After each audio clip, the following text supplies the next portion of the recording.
کراچی کے ساحل پر 2 لڑکے جان کی بازی ہار گئے۔ کراچی کلفٹن کی انتظامیہ غفلت کی نیند سوتی رہی۔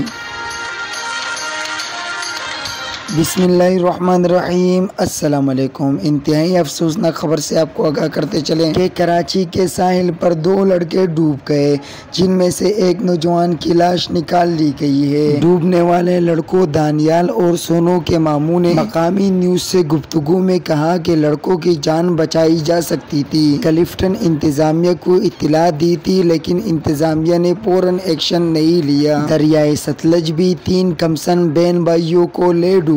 ریسکیو حکام کا کہنا ہے کہ 6 گھنٹے کی تلاش کے بعد نوجوان سونو کی لاش ملی، جبکہ لاپتہ دانیال کی تلاش جاری ہے۔ مزید خبروں اور اپڈیٹ کے لیے ویڈیو کو لائک کیجیے گا، چینل کو سبسکرائب کیجیے گا۔